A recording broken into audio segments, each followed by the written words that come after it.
সকালের আলো বনের পাতায় পড়ে ঝিলিক দিচ্ছে। একটা বড় পাথরের গুহার সামনে একা বসে আছে বাঘ রুদ্র। তার চোখে ক্লান্ত রাগ আর মুখে নীরবতার নিচে চাপা ব্যথা। বনের হাওয়া যেন থেমে আছে। অনেকদিন কেউ তার সাথে কথা বলেনি। বনের এক পথে দেখা গেল খ্যাকশিয়াল, যার নাম লিনা। তার চোখে ভয় নেই, বরং একটুখানি সাহস। অন্যদিকে শুকনো পথ ধরে ধীরে ধীরে হাঁটছিল বাঁদর বিনা। আজ কোনো দুষ্টুমি নেই, খুব শান্তভাবে এগোচ্ছিল। দুজন এসে রুদ্রর গুহার সামনে দাঁড়ায়। রুদ্র মাথা তুলে গম্ভীর স্বরে বলে, তোমরা দুজন এখানে কেন? তোমাকে খুব একা দেখাচ্ছিল। তুমি গুহার সামনে একা বসে আছো কেন?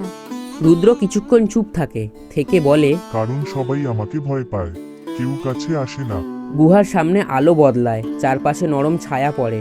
বিনা শান্ত কণ্ঠে বলে, তুমি কি সত্যিই কারোর সঙ্গে কথা বলতে চাও না? রুদ্র আবারও চোখ তুলে তাকায়। তার দৃষ্টির মধ্যে রাগ কমে, ক্লান্তি বাড়ে এবং সে শান্ত কণ্ঠে বলে, চাই, কিন্তু কেউ তো আসেনি। তোমরা কেন এলে? তাদের মধ্যে কথা বন্ধ হয়ে যায় এবং নতুন বিশ্বাস তৈরি হয়। তিনজন ধীরে ধীরে বনের ভেতর হাঁটতে থাকে।